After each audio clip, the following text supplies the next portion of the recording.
All right. We are live with the fourth episode of the Greasy. Yeah, fourth.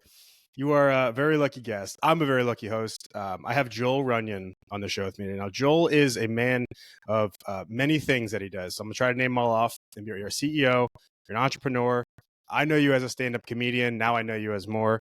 You're a fitness badass, basically. And you seem a bit philanthropic as well from some of the things I've read and seen. So thank you for joining, man. I appreciate it. I'm really excited to chat some comedy, chat some stuff about your businesses you're running. Thanks for being here, man. So we met in Austin. For the people who don't know, Joel and I. Joel's a comedian in Austin, and we were at Kill Tony on a Monday night. I randomly get called up. My emotions are through the roof. And then afterwards, Joel takes these badass videos of people seeing or you get like your live reaction after the show. So you're catching us in like a very vulnerable, like emotions high, like things are crazy kind of moment. And I'm so glad you do it because it is cool for people to see like another side of you afterwards. Like, when did you start doing that? How did you start doing that like aspect of it?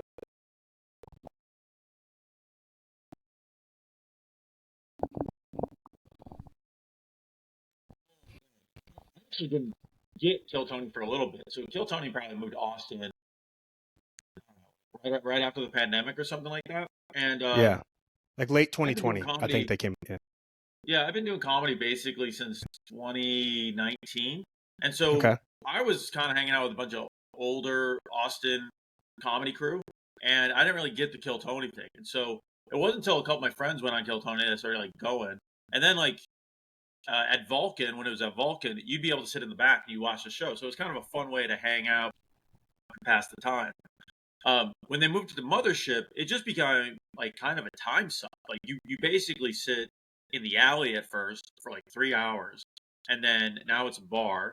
But you basically just sit there for 3 hours, and I've got stuff to do. Like I feel like I'm a busy person, and I got like other things to do. So I was bringing like work. I was trying to be somewhat productive, and I actually the third I think in the third Kill Tony show at the mothership, I actually went up. And it was funny because I was uh I just kind of had this vibe that was like I'm happy to spend the time there, but like I got to be productive. I can't just like Right. waste time or get drunk or whatever. I got to do something with my time. And so the third time they did Kill Tony show at the mothership, I was just vlogging it. I was like, "Hey guys, this is what's going to be behind the scenes. Like I'll make like, a piece of content out of it." Um, I get pulled that day. I don't know if they were like bring it. They're like, "Oh, let's see what this guy does," or if they're just, I think it's kind of how it happens when you're not expecting it. I was like filming It could be interviews with people and maybe, doing all yeah, this. Yeah, and so good energy in yeah, the universe, maybe, yeah. it's yeah. But they it's funny because you actually see like me filming and they're like Joel Runyon and they're like this is back in the mothership like the first time they ever did it and they literally just pull you up, take all your stuff and throw you up on stage like That's immediately. intense. Yeah. Yeah, and you're literally in an alley 1 second and then in front of hundreds of people in a place you've never seen before. Like, and so I bombed. It was terrible. And so I did but I put the vlog out and it was like I bombed on Kill Tony and it did pretty well. It got like 20,000 views. Hell yeah. And so uh, the, after that, like a bunch of cameras started showing up, and there were a lot of people doing like weird stuff. And the alley was this kind of like own era. But I always thought the most interesting thing when people come off stage is like, it's kind of just the questions that I ask. It's like, uh, who are you? How'd you do? What'd you think of the interview? And I thought it was just like, one, most comics are not very good at promoting themselves. They don't really think about it that much, especially Yeah. on the online space. And so that's my background. That's what I'm probably pretty good at. Uh, and so I was just like, listen, I'm a comic. I'm hanging out here all the time. I might as well uh, like do a few of these and just see Right. how they go. And like some of them have gotten like a lot of them get like in the 500 to 2,000 view range. Like some of them got like 20, 50,000. So the channel's kind of doing its own thing, and there's a whole Kill Tony fan base that seems to really appreciate it. So uh, that's a long story on it, but I just No, started it's doing stuff and I wanted to be productive and it's way better yeah. than just getting drunk for 3 hours. So Yeah, and it's a cool story because like the productivity aspect of waiting for Kill Tony, I totally felt that. Where I'm Yeah. like, dude, I have to do something. But luckily, I was I was visiting, so I was there for a few weeks. So I took the leisurely route and I played poker and I drank beer and I chilled. But if that was long term, like I'd have to bring a laptop or I'd have to do because it's a weird way to spend a Monday doing nothing, like basically. And it's kind of tough. It's a weird, but to wait for a 1 in 200 chance, you're like, I can't believe I'm doing this right now. Well, it's totally different too with out of towners versus if you're just coming in from out of town, you do want to kind of have the hang experience. Like it's like, and with the alley, that was what people were doing, and it's like, oh wow, this is weird, crazy, like hectic thing. But like, especially with the alley, like after the second time you're in the alley, it's not that cool anymore. You're just like, we're in an alley. And after the the third time of playing poker and drinking, or the a month of it or whatever, you're like, okay, if I'm gonna keep doing this, I could either hit you can probably hit like 4 other mics, on Yeah. Monday if you're not doing Kill Tony. So you're missing spots. So it's like you have something to do. And so I usually bring my laptop and then I basically look for whoever has a gel blaster, chase them down, and then Yeah, corner them you for caught you. you caught me right as I came back into what's it called, shenanigans or Shakespeare. Shakespeare's, Yeah. and I was like, oh hell yeah, dude, let's do it. Like let's catch an interview real quick. That'd be awesome. So yeah, man, I appreciate that. I think it's cool what you're doing, and to like, I think you're just we should always try to find more angles in comedy to like promote ourselves, promote others, and you're doing that, and I think it's cool. There's just you're not just gonna get lucky one day. Someone sees you and goes, hey, you're funny and great. It's like no, create channels, create ways for people to find us, and more than just like on a stage in a bar one night you get lucky. Well, it's funny because it seems like people know the interviews quite a bit, and I don't know. And people know me in the scene, but they don't necessarily know that I apparently run the channel. So maybe I need to do a better job of cross promoting those. But Yeah, or eventually it'll come up. You're yeah, building branches off yeah, of, yeah. off of your tree, I think. So I think it'll all tie back eventually one day. So I think that's really cool, and you've been doing comedy since 2019. So like, what was it for you that got you into doing stand up to begin with? Yeah, so this ties in perfectly with Impossible. So I've done like keynotes for Impossible, like paid speaking gig, all sorts of stuff, and I really like those. And they pay pretty well. But I'll do them to like sales teams, and so with a sales team, they're looking at like their quarterly numbers or their like half year like rally call, and so they're trying to get amped to go sell for the next part of the year, and so they're looking at spreadsheets, financial stuff, really boring stuff all the time. So then they bring me up and I'm just kind of telling like a more motivational, like inspired, like talking about impossible stuff. And I'm throwing in jokes. Like I'm I would say I was speaker level funny, which is like an entertaining speaker, but like it's different than comedy, right? And Yeah, so you could kind of like loop them back in with like something funny once in a while, if, just to keep it popping. yeah. But I did a couple jokes and they were like I would say B level jokes. They weren't great. Like they were okay. And they murdered. They like absolutely murdered. And I was mad at myself because I was like, you didn't earn that laugh. That is not what that response is. And so I was like, if you actually think you're funny, like be a man and like go do an open mic and make a bunch of people that don't want to see you laugh. And I was like, all right. And so that was I think earlier in 2019 or 20, yeah. And then I was basically like, you have to get up by the end of the year. And so I went up sometime around December, and then just started going up in different spots, and Yeah, then um, and it just and kind it of does it absolutely plays into like kind of if I understand Impossible well, and I yeah. did a terrible job of introducing Impossible to start. So That's fine. We'll get Impossible into it. We'll get into it. and Impossible Fitness. That's your brand. That's your company.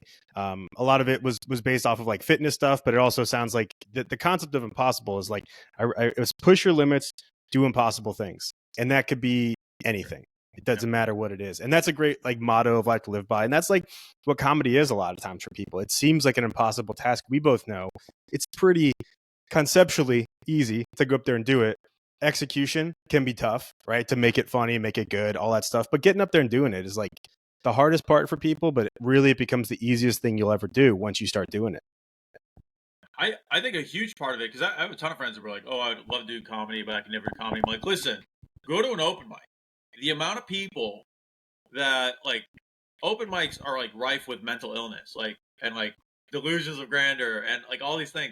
It's just if you don't like you can say whatever you want, like maybe they're not funny, whatever, but like they're there and they're putting themselves up there. It's like all you have to do is like the biggest thing with comedy, I think, is like getting over your own ego and like I don't love bombing, but I do like like I love the honesty of if you got the laugh, it's funny, and if you didn't get the laugh, it's not funny. And like some people, they want to think they're funny, and like they want to do stand up comedy, but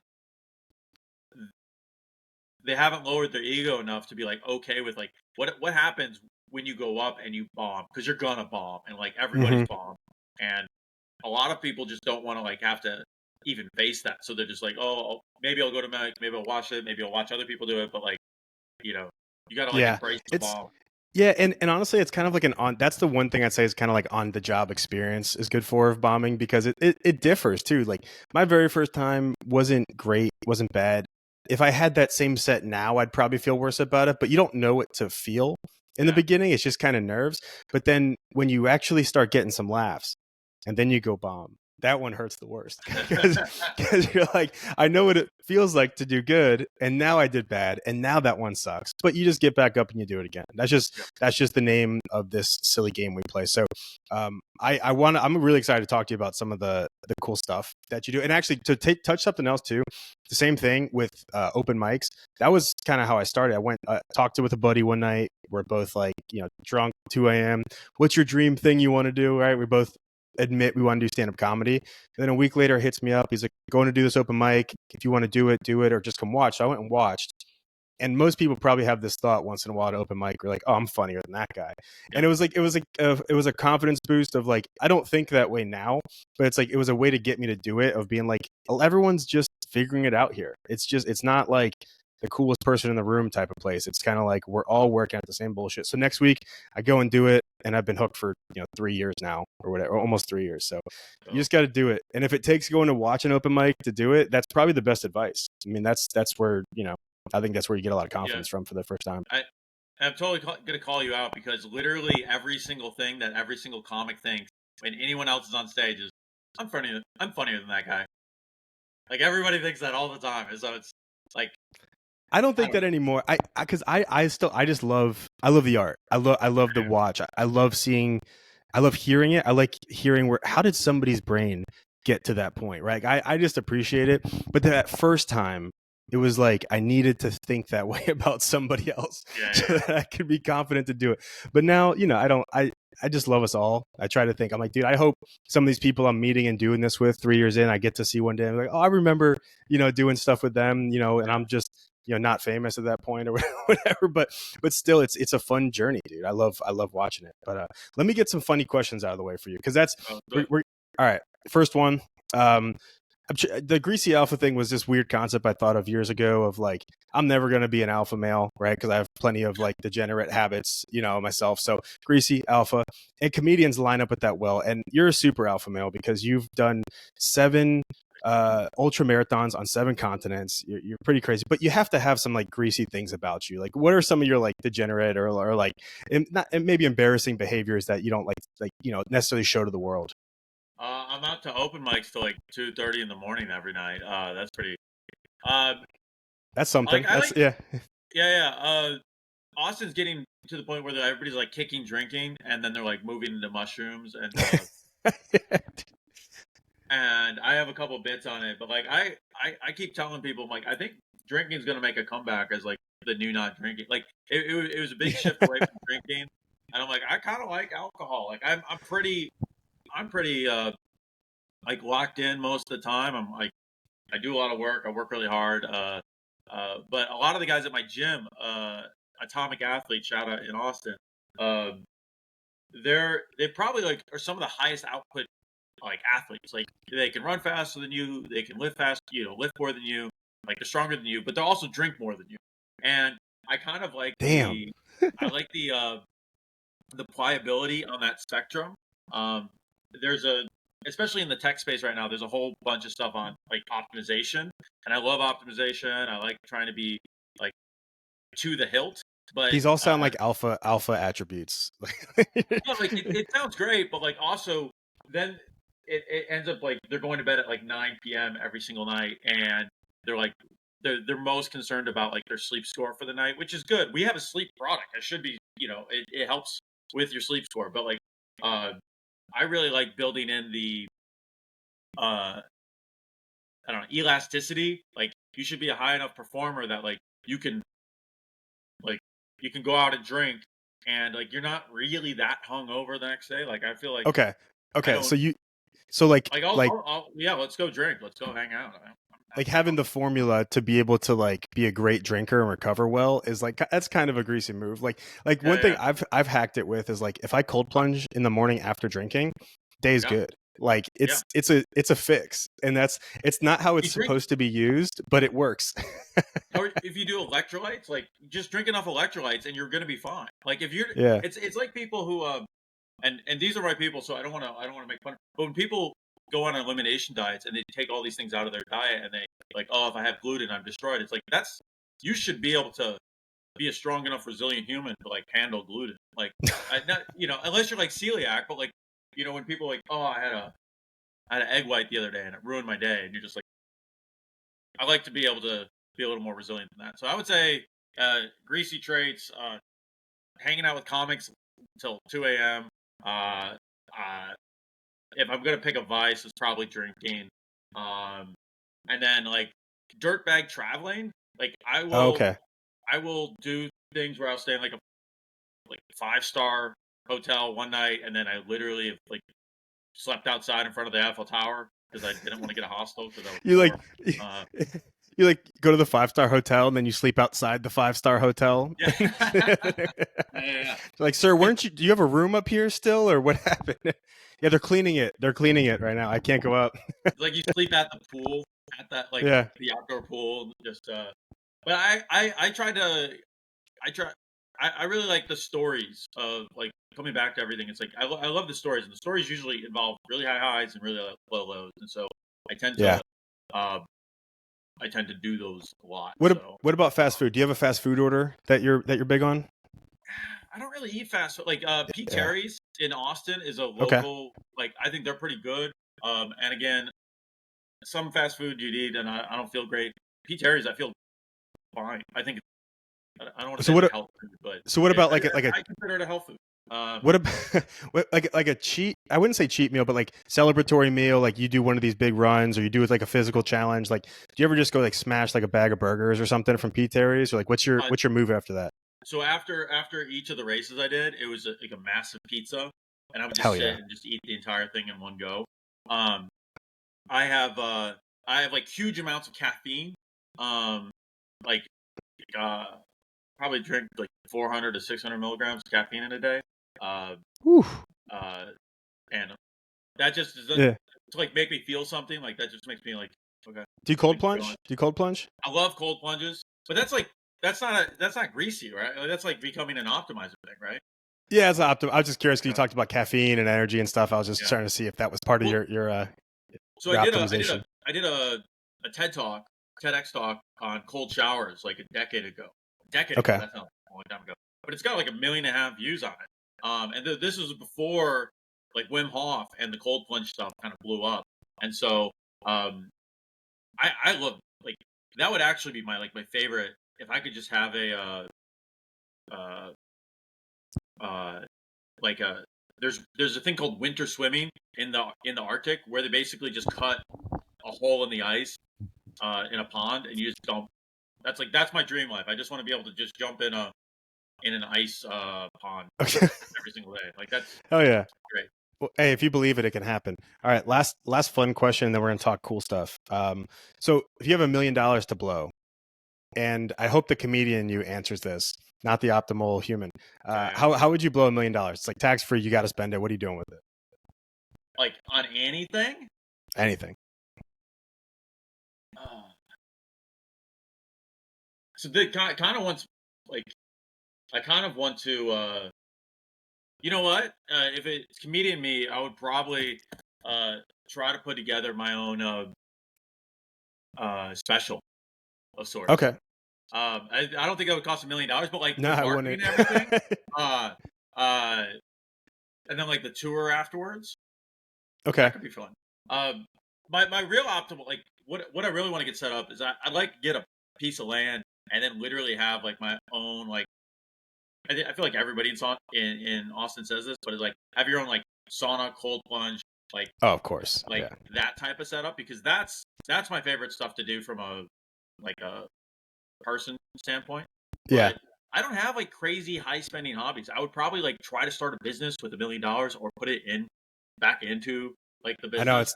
it's Um, tough. It's tough. I've had some interesting answers on that from comedians. So someone was like, she wanted to travel to across the country and find like the oldest stripper that she could and just make it rain on her. Ooh. I was like, that's generous and that's funny. What was the other one? I don't know. Someone else said heroin, which was a joke, but either I mean, way, if it was comedy, I would probably try to figure out like a time in Austin where there's not like a big event, not like ACL or not like South by, and just try to do like a mini comedy festival. Like that would be really fun. And you could that'd be a cool way to spend a million you bucks, could right? blow $1 million on it, but you could also I could record a special or whatever, but you could create like we do a comedy show once a quarter at this place in town called Cheezel's Foods, and it's the best show in town. You can't buy tickets to, and so it would basically be a expanded version of something like that, because I think we're getting pretty good at producing shows at this point. Hell yeah, dude. All right. So into the cool stuff, into Impossible, dude. So you Okay. sent me this video about Kill Tony. I looked at your Instagram and it said 7 ultra marathons, 7 continents. I'm like, oh, that's pretty cool. I thought that was just like a hobby. And then I looked into it and I was like, oh shit, there's Impossible. And I started to see like all the speaking events, all the other things you've done. Pretty amazing. Like what could you help me understand like what started Impossible and like what got you going in that space? Yeah, so I started Impossible basically out of college. I tried to do what you're supposed to do, and it just didn't work out. Like I got a double major, I learned Spanish. I traveled abroad. I played sport. Like I did all those things, and I got to graduating. I graduated in 2009, which is the middle of the Great Recession. Nobody's hiring, and so I basically ran the life playbook up until that point, and then it stopped working. And I was living at my parents' house, living in the basement, and nothing was going right. Couldn't get a job at like the places I wanted, so I started applying to places like Target. Target wouldn't hire me. Like applied to like Starbucks. Starbucks wasn't hiring. Like it was bad. Yeah. You had to start getting creative at that point, Yeah, right? yeah. Yeah. So I was literally sitting in my parents' basement, feeling bad about myself. I got a temp job at UPS in the winter in Chicago, slung packages for like 4.5 weeks before they fired us all after Christmas because it's a temp window. And then I was just basically being depressed, and I was like, nothing's working. I have friends that are traveling the world. I was reading these blogs and personalities that were going like quitting their job and traveling to Thailand, starting a business, doing all these things. And I was like, I want to do all those, but they all feel impossible. Um, and I had a list of things I wanted to do, but they all felt impossible. It's like, I can't even get a job at Starbucks. What am I I'm not going to? Yeah. I'm not traveling. Um, and so at the bottom of the list, there was one thing on it, and it was run a triathlon. And I had reasons why I couldn't start a business, travel the world, do all this stuff, but I didn't have a reason why I couldn't go outside and run around the block and then get on my middle school bike and ride my middle school bike around the block. And so I signed up for like an indoor triathlon in Schaumburg, Illinois. Uh, it was like it's the worst triathlon. It's literally like the starter version of a triathlon. And I went to it. Uh, it was 10 minutes in the pool, 30 minutes on a bike, 20 minutes running. Um, So it and I wasn't did even distance, it was just timed. Yeah, you see how many laps you do in the amount of Okay. distance, but yeah, it's like capped Okay. at an hour. And I Okay. was like, Okay. well, the pool's good because if I start drowning, I can just stand up. So like, at least I'm Yeah. not going to drown in open water swimming. So I did that, and I just remembered finishing it and be like, you spent so much time. I probably spent like 3 months, 4 months telling myself it was impossible. I was like, if you just like spent so much time telling yourself that was impossible, and you just did it. So if that's true, what other things can you go do? And so that's kind of started the training. It started the way like I approach like the jobs and the work that I got and the businesses. But basically, just started doing longer triathlons. Kind of tricked myself after a half Ironman that you're running basically a half marathon. So I accidentally became a runner. Started Okay. doing marathons. Got into ultra marathons. Raised some money for charity, and then wanted to do a bigger thing. So we did a bigger thing for charity, and then that's kind of just bled into a bunch of stuff. So now we have, with Impossible, we have a couple performance products. So we have like a clean energy drink stick pack mix. That's basically a clean version of Red Bull.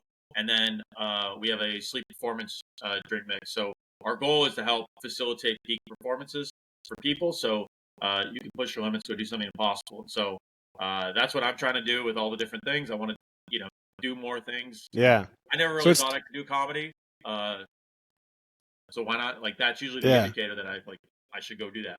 Yeah, absolutely, and that's really cool. So it starts from just truly being like, kind of down in the dumps, and you kind of listen to your own thoughts, you flip that around, you turn it into your business, and that's what you're doing now. And it's awesome.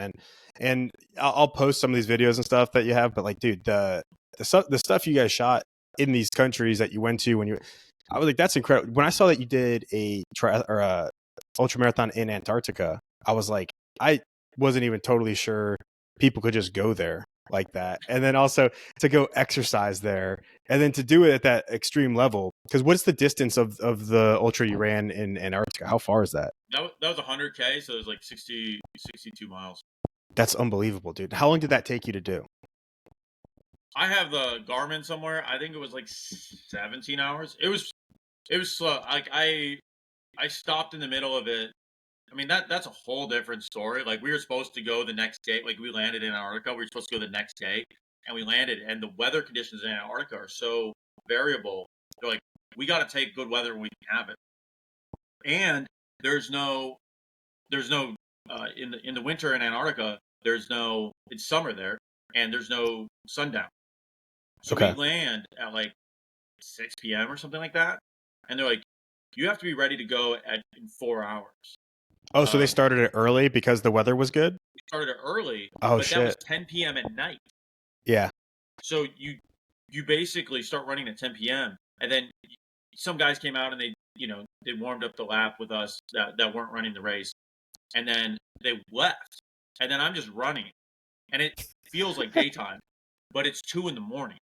Yeah. And so they come back out after they go get a full night's sleep, and they come back in at like 8 a.m. and they're like, "Hey, yeah, how was yesterday?" And I was like, "Yeah, I didn't get it yesterday. I've been out here 12 hours. I landed and I started working out." Yeah. That's crazy. Is that so that, I mean, that's a huge accomplishment. I mean, I think about comedy, a lot of times I think so few people have ever done what we do, even at a 3-year-old's comedy's pace, right?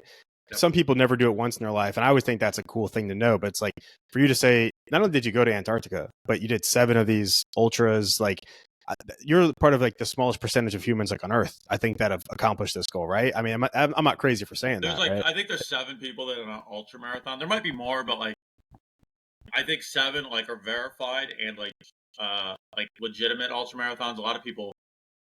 I have a whole diatribe I can go into on record keeping and how people sure. From what we've done, I think it's been like 7. There might be 1 or 2 have added recently, but it's something like that. And you were the youngest one to ever do all 7 continents, right? Yeah. That's incredible, dude. I did that right before I was 30. Oh wow, that's great. That's so cool. Well, is there one of them that sticks out to you the most as like your favorite one to go do? So they asked me this on Kill Tony when I bombed. I told them Antarctica is the easy one because people love it. But the one that was they all have their different things. Thailand was the one. It was a 50K. It was half the distance of the Antarctica one, and I did it 2 weeks later. And I thought I was like, I just did 100K. I could do a 50K, easy path. And Thailand made me want to quit. Like Thailand was the only race where I was like, I think I should go home, because it was super hot and it was really hilly, and psychologically it was out and backs. So you're passing competitors all the time, and you're just seeing people like. So it's a lot of like power hiking because the foliage was so dense. But then it's also just mentally speaking, these out and backs just like mess with your head where you're like, I could just turn around now instead of going 3 miles and turning around, because you literally see people running past you as you're.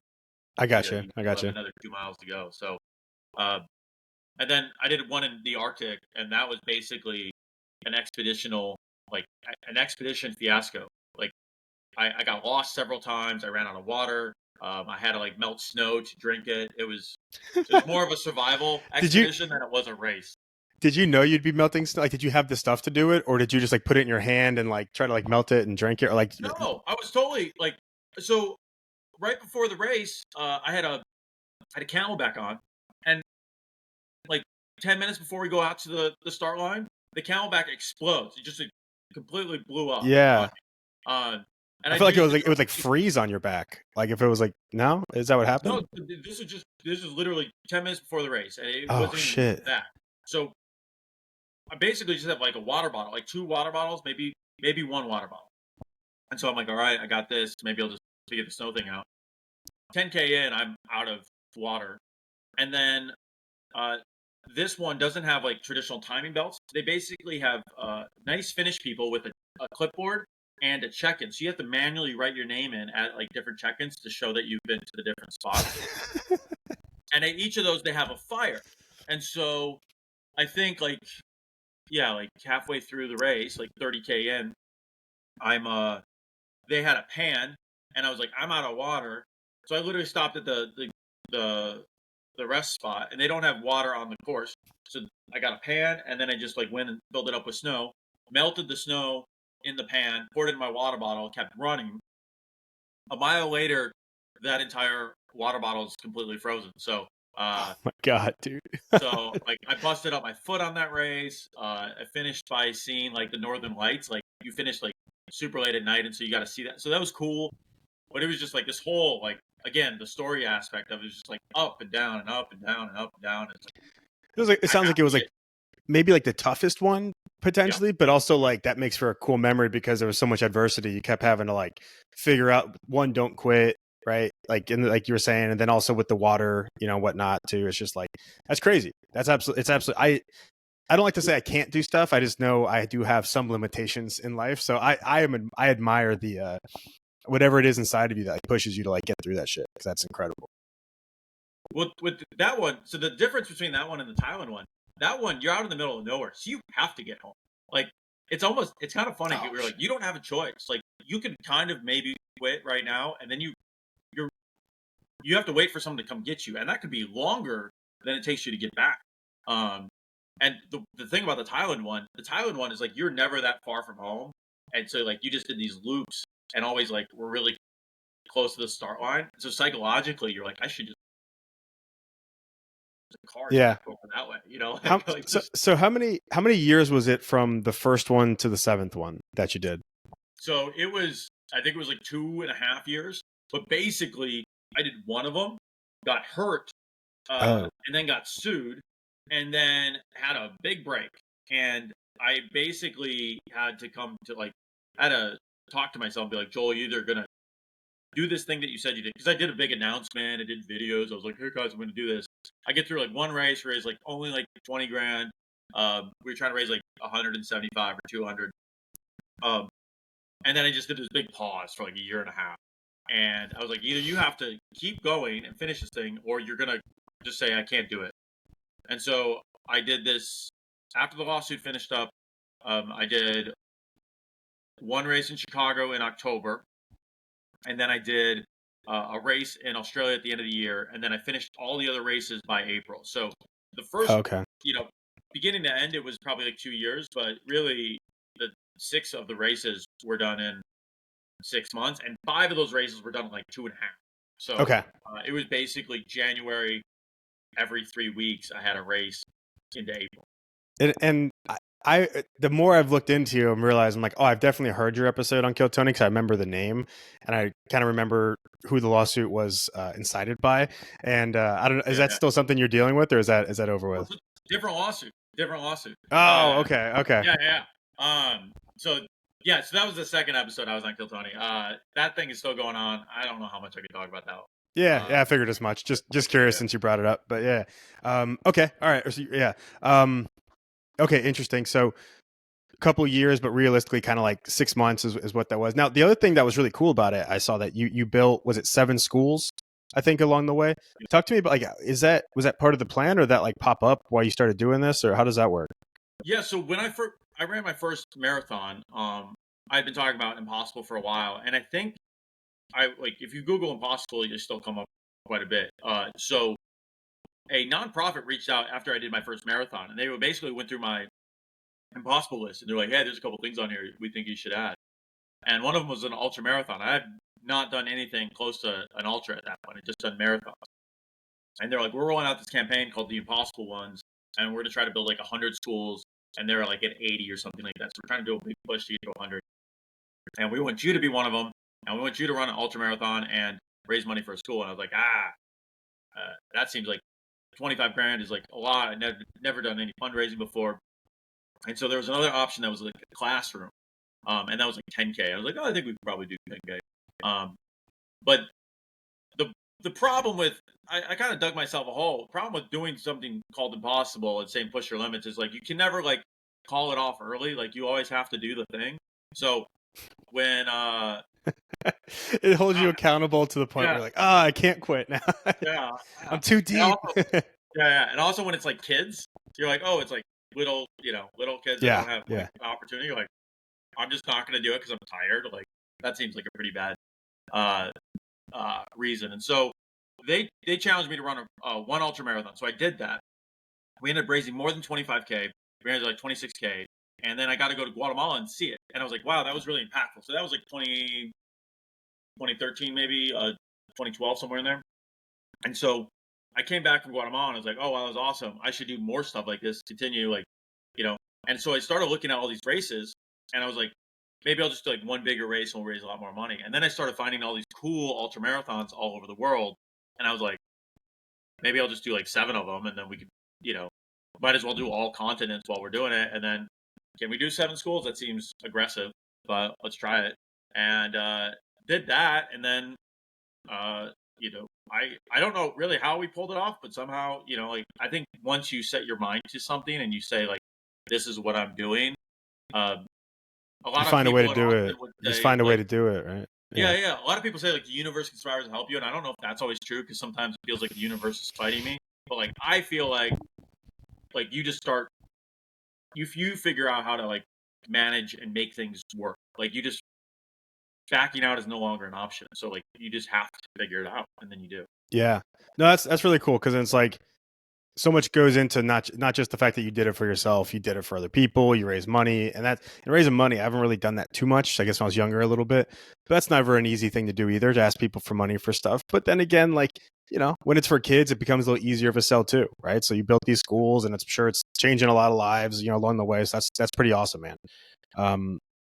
Any funny stories, like any funny people or like along this journey? Cause like, you have the comedian bone in you. So like, and I think maybe some of this was pre-comedy, but still your mind was probably in it. Did you, any funny stories you want to tell from that journey? Like of the races or just in Impossible in general? I'd take either. The races would be cool, but Impossible in general would be cool. So one of the things interesting about Antarctica is that like, it's pretty expensive to get there. So anytime you go to Antarctica, it's really expensive. So people who go there usually either have some backing or have a business or I've heard this before. Yeah, notoriety.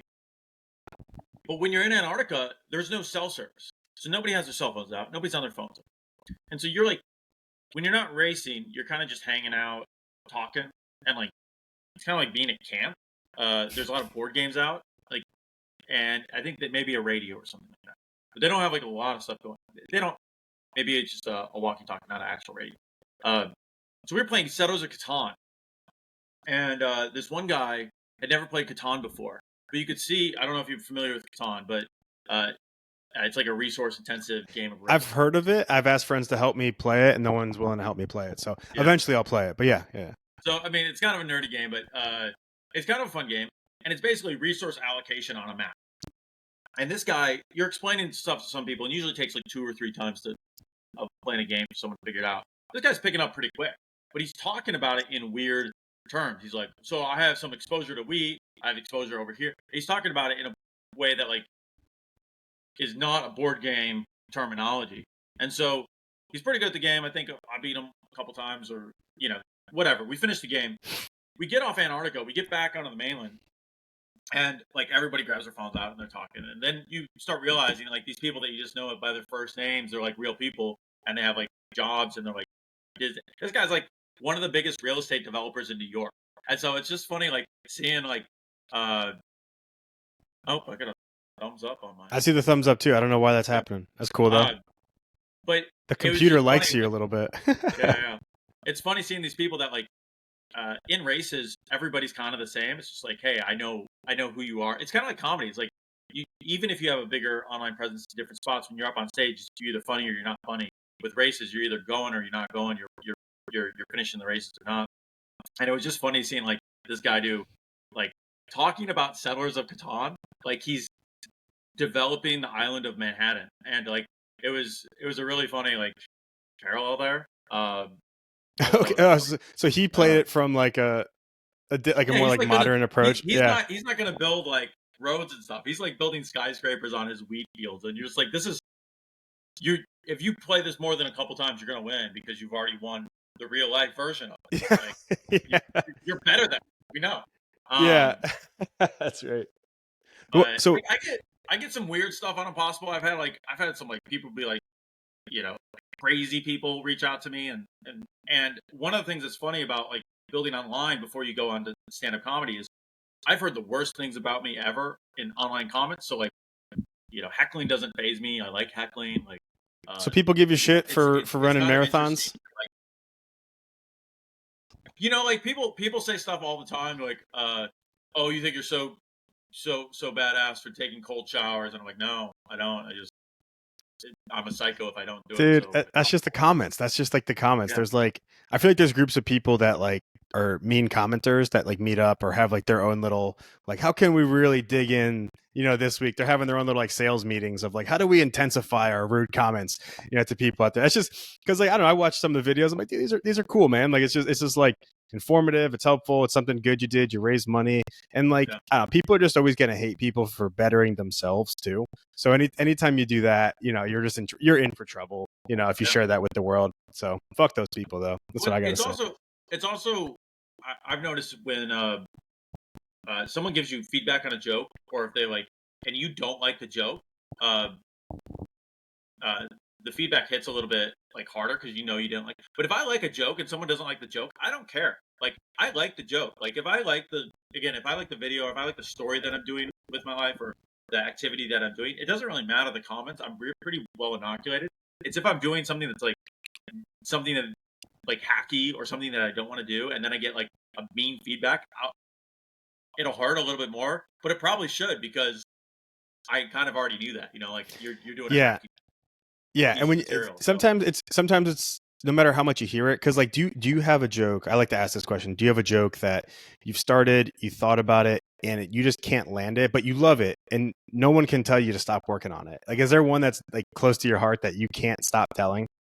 I'm working on this one right now about how I've been working on it the last week, and I've just been bombing. But I think there's something funny. It's like I think life is getting worse for us because like stuff that my rich friends buy now is stuff that like most poor people used to have. And it's like you'll get this. So it's like someone built like well, I don't need to do a bit on the air, but I bombed in stages. Now I'm gonna bomb on a podcast forever. Great. My buddy built like a cold plunge, but then instead of doing normal cold plunge, they built it on the grass. They built a deck around it, so you can just jump right into it, and it's like it's super nice and convenient in the Austin summers. It's like that's an above ground pool. Okay, there we go. Pool. Okay, there we go. I'm like, wait a second. Why is that a poor person thing? Now it makes sense. Yeah. For like ADUs, like things people stick in the back. They're like, it's really nice. You can live back there. It's super comfortable. Also, you can move it around. It's like, that's a mobile home. You're building a trailer park in your backyard. Okay. All right. That's not bad. That's not as like awful as like, you would think. Some people just got one of those that just sits in their mind like, oh, I can't perfect this one. Like it's just stuck in there. But there's so many of those. That's the best laugh I've gotten it so far. Everybody else that I've done that for on like 5 stages so far is just doing. Because in my head I was thinking like, well, how is this, Joel? I'm like, this cold plunge does no poor person's got that. I'm like, grass. They have grass. Do they have patios? Not really. It's like, oh wait, all right, I get it now. So maybe it's just. I'm like fasting right now, and it's like that's like a new thing.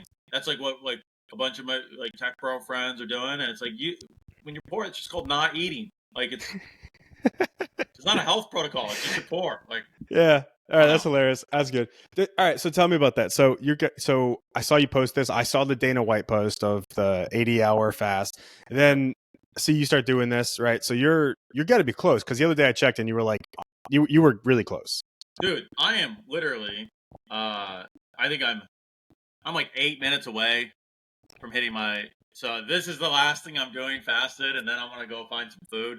Oh, But dude, this is great. I All right, can we let's it? We got to at least finish the podcast while that I want to see that timer go off with you. okay, This is great, great yeah. content. All right, Uh, can you tell me what you're going to eat after this? I think that would be great. What's on your mind? Because it's a bad question to ask on like day 2, but you're yeah. 8 minutes away. Like you can fantasize about it. You're in the clear, dude. You're not going to break in 8 minutes.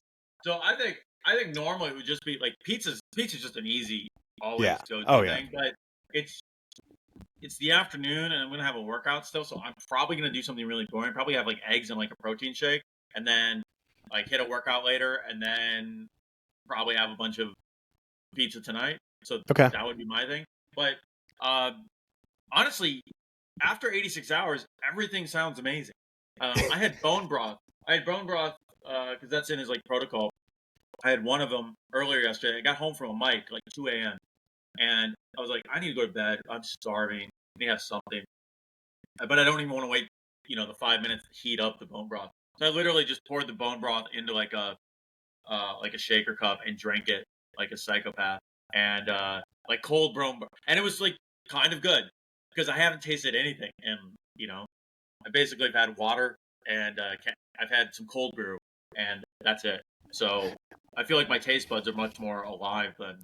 Have you weighed yourself at all?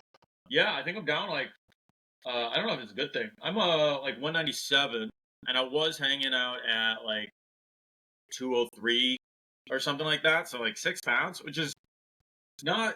I don't know if I want to Yeah. lose 6 pounds in a week, and how much of that is water, etc. But Yeah. I'm pretty happy somewhere in the like 193 to 198 range. So like I think it's totally fine. Wait for me to get. Dude, that's incredible. I saw it and I was like, I'm gonna do this.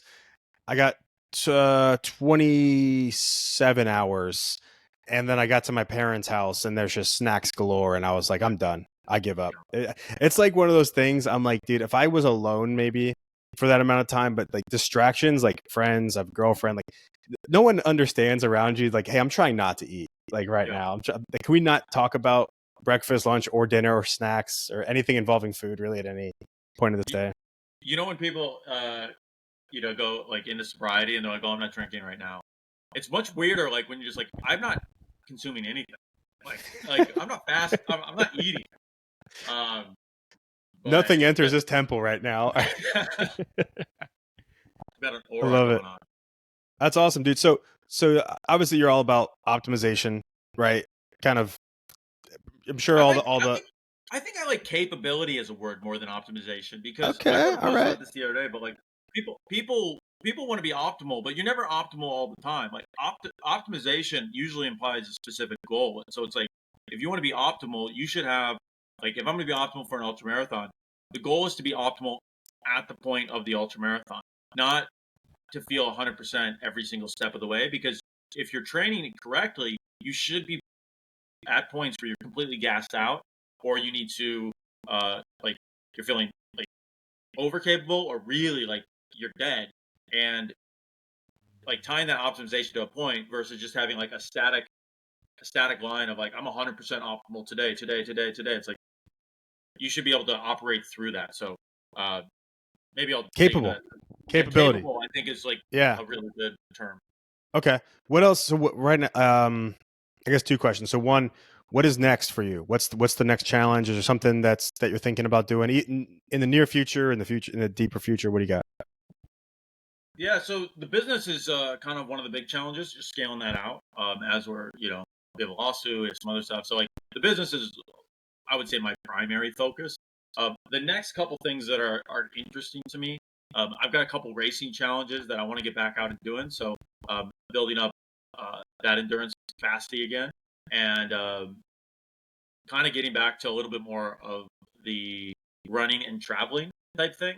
But then also, I'm enjoying comedy quite a bit, and whether it's releasing a special or just like integrating like being much better speaker within my my normal talking that I'm doing with people. I want to do something more with that. So I have a couple comedy projects that, in addition to Kill Shot, the interview series, I've got like one about the open mic scene that I want to do, and then I think it would be really interesting just from a discipline standpoint to come out with like a 20-minute Comedy Central style special from what I saw. That's what I saw when I was growing up. Like the Comedy Central, I think they were probably Yeah. 45-minute specials. They edited down to like 22 minutes, so it was Yeah. 30 minutes of commercial break. But like, do I want to drop a special, like an hour special? I don't have that much material right now. But like, could I do 22 minutes? Probably. And I think it would be really interesting, even beyond the comedy material, the process that I would have to go to as a comic to like write the material, sell the show, like produce that special, and then get it out there. And I think I probably have enough material that like is either going to age out over time or just like there's no use to Yeah. hold on to these jokes. Like these jokes are good, but they're going to they've got a shelf life of some sort. So I think it would be fun to just do that as a project, and I would be looking at maybe doing that next year. I think it's a good idea. I like that. I've contemplated that too, because you're about almost 4 years, I think, give or take. I'm about 3 years, give or take, right, of comedy. So like, I had a buddy at this point in time. He's like at 5 years now. He did a special, and I was like, "That's crazy. Why would you do that?" And he's like you said, stuff's gonna phase out. He kind of wants to move on from stuff, and he's like, "I don't want to wait 10 years to tell these jokes in front of the world." He's like, "I have YouTube in front of me right now. Why wouldn't I just make this, even if it sucks, dude?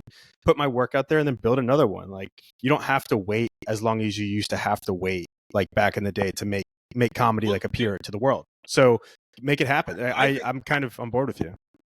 Yeah, I think the podcast is great because I keep talking to comics, and there's the open mic scene. There's no replacement for it. Like you need to go up and bomb in front of people, but you also have access to 7.5 billion people on the internet, and it's like, is your comedy going to be the comedy for the 7 people at the bar show, and then like they're going to love you, or could you, our Kill Shot interview series is like 2,700, 3,000 subscribers or something like that. And that's like but that's more than most comics I would say in the scene have from a YouTube channel. But like way more than me. Like all those people, like you can get 3,000 on YouTube so much easier. Like imagine having an audience, like an auditorium full of 3,000 people. Like that's crazy. Yeah. And you can hit those numbers a lot easier on YouTube or on Spotify or on Apple. And you can use the mics to kind of refine the craft, but you don't have to use them as roadblocks that are holding you back. And you don't have to wait for like, even the Kill Tony thing. It's like, hey, it's a great bump, it's a clip. Tony is, I think he's super generous and he's really nice to a lot of people. But there's only so many spots. There's only so many spots at the mothership door guy position. So you're gonna have to make your own opportunities. So that's what I'm kind of looking at. Like, what's next? Yeah. So we got to be getting pretty close. What do you got? Like three minutes left, maybe? You got like the timer. Let's see. Let me see where we're at. Oh, it just says goal reached. Goal reached. We've done it. He's done it. I say we'll as if I did anything. I just haven't eaten for an hour, but dude, you almost had that spot on. It was like 86:15. Now it's 86:01. So we just hell yeah, did dude. That. So, well, congratulations, dude. That's huge. That's a big accomplishment, man. Yeah, now you can think about it. Yeah. All right. Well, we could. What do you think I should eat? Like, what's your cheat? Bro, if I just finished 86 hours of fast, I fast once in a while, do like day and a half, sometimes two. Like, it's never. You don't really want to eat as disgustingly as people think. At least for my like you can eat like a handful of nuts, and you're like, that feels great actually right now. So, but pizza is always a game changer for me. I'd probably want to drink a beer. I don't really like beer. Like I just mess with my stomach too much. But like I love drinking pizza and beer. Right, that's like my favorite thing. Probably want to smash a burger with like some sort of disgusting sauce smothered all over it. Like I don't know, ranch or. Burger sounds amazing right now. Yeah, something like that for sure. And maybe a milkshake. Maybe scratch the beer, go cheeseburger, milkshake, slice of pizza, and dude, I'd be the happiest kid in fat camp right now. You might have just persuaded me on the burger because I like the meat. Like the meat in the burger is like protein sounds amazing right now, but like then you have the cheese. Oh. I'm just gonna like be listing off food that I want to eat for a little. Yeah, I'm so glad I got to catch a guy at the end of a 4-day fast and be like, all right, now let's talk about the things you can't talk about. Dude, I'll Yeah, start a fast, and my girlfriend will like bring home like frozen pizzas and like gummy bears, and she's like, it was on sale, and I'm like, not today. It doesn't matter. We can buy it when it's full price. We don't like. I yeah. don't need it because it's on sale. You know? I'm funny about that. Like if it's in the house, like I'm don't have good self control, but I'm No, great at just not bringing it in the house. But then you go home for the holidays, or people drop stuff off, and you're like, I guess I have to eat all of this right now. you have Uh, to. That's the mindset. You have to eat all of it, dude. That's awesome. Well, we can start wrapping this up, dude. I'd like to know because what your brand, your company, all the stuff you're doing, you're trying to help people in this world is what it seems like in a lot of ways. What's like your kind of like last message, or what's like a big message you want to like share with the world and just like get people in the mindset starting a new year next year, right? Like what's some good positive advice you can give people right now? yeah, I think the idea that you can do way more than you think you can, and you really don't have any idea what you're capable of. Like most people don't have any conception of it. It's like they've got a whole list of things that they're already on the like will not do list because they're scared of them or they never tried it before. And if you just start like poking at that edge of like whatever that's scary to you, if it's open mics, just you know go to an open mic. If it's like fitness working out, just like go to the gym and just like watch people for a second. And what's amazing, and you have to give like every open micer who's ever done it credit for this, is like there's a bunch of crazy people in the open mic scene, but there's also people that are up there doing it. And when you go there and you see someone and you're like, "Hey, I'm funnier than that person," I think that's a totally okay thing to think. But the next thing is like, what are you going to do about it? And if you don't go up there, then you're not funnier than them because empirically they're doing something you're doing nothing. But if you go up there, then like all of a sudden you can actually you might realize it's way harder. Like you didn't know what you're getting yourself into. Like you freeze up on stage, whatever it is. Uh, but as soon as you start poking that stuff, like you start realizing all these strict rules and like ideas and limits of what you thought. You start realizing they bend, and that everything's way more pliable than you think it is. And so, uh, Would you, like it's whatever it is that you want to do, just like find the dumbest way to get into it. I started with like an indoor triathlon. You could start at like an open mic, with 3 people at it. Like it doesn't really matter what it is. Just test it and then realize you can kind of make your own things. You can do your own stuff, and whatever that is that you want to do, once you start scratching it, you don't realize like how far that can go. And that's how I built like my company. That's how I built my life, and it's just finding things that are interesting to me and doing them, and then like seeing how good you can get at it. And if you don't like it, you don't have to like do it for the rest of your life. You can just do it. You could do one open mic and be like, "Oh, that was terrible. I never want to do it again." But like, give it a at shot. least you know. At least you Yeah. know that. But at the bottom of it all, it's just kind of like do something, right? Just go do something. Yeah, Yeah. just Pull do the anything. trigger, make it Yeah, happen, take the leap, right? Like, don't be yeah. afraid. Just don't be afraid to fail. At the end of the day, right? Like That's awesome. I mentioned it briefly earlier, but like one of the things that changed uh, a lot of the way I take action is just looking at stuff as like stories, right? And even if you fail miserably, like I like bombed on Kill Tony, that's actually a pretty good story. Like Yeah. it's not Yeah. it's not a good it's not a good standalone uh comedy bit, but like that that little vlog I did pretty well, and like it forces you to come back and look at it. And so if you just start looking at like things as experiments, and then eventually stories, you can have like good stories. Like the one time I did an open mic and bomb, the one time I tried to you know run an ultra marathon and ran out of water. Like everything becomes a story, and it's not a final judgment on who you are as a person. It's just like adding more Yeah. interesting things to your life. I got one, and then we'll wrap it up. As you go eat and work out, do your thing. Yeah. I was in Europe one time, was trying to catch a train from Amsterdam to Belgium. Right, Okay. fell asleep right away. Sitting in like at a table of 4 people. There's like 3 French people were sitting around me, and I like talked to them briefly when I got in the train, and fell asleep. Didn't intend to, just kind of did.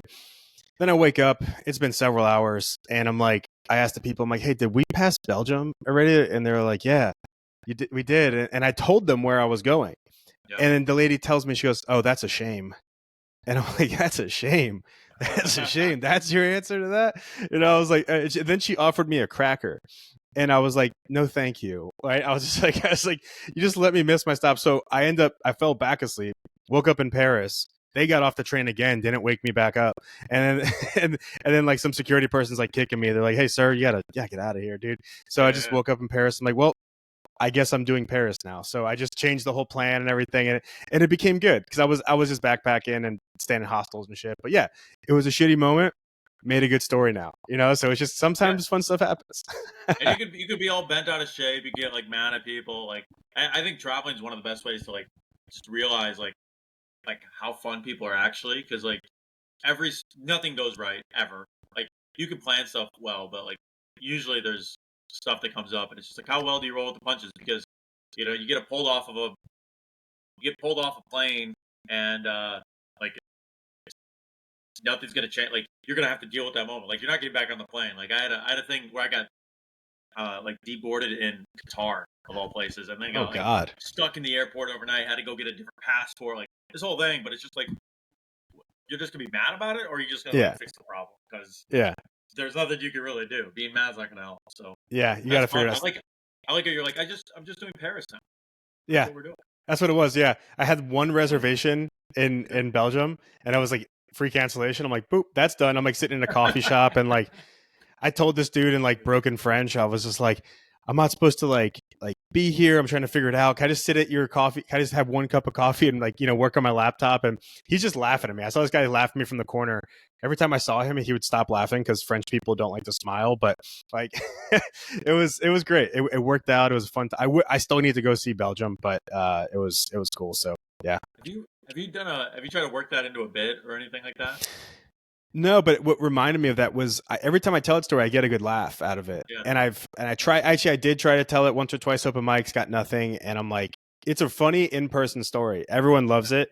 It doesn't work on stage yet. So I'm like, delivery, something's there that's going to change. Cause that's a very God's honest truth story that I think is funny now, especially the offering me the cracker of like, oh yeah, that's a shame. Here's a cracker, like little boy. Like I'm like, dude, I'm a grown ass man. You could have helped me out. Like you just let me die, basically.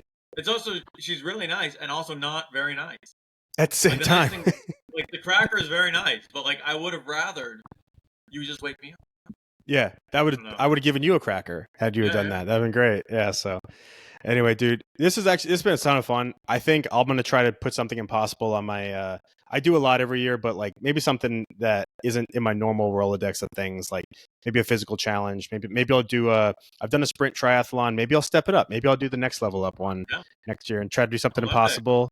And then we'll correspond again on that. And yeah, I'll attribute this one to. I'll get some impossible gear and I'll go do a regular triathlon and make it happen. Hell yeah, man! Keep me posted. Thanks for having me on. Thanks so much, man. Everyone follow. I'm gonna post all your stuff in the whatever section, and appreciate you joining.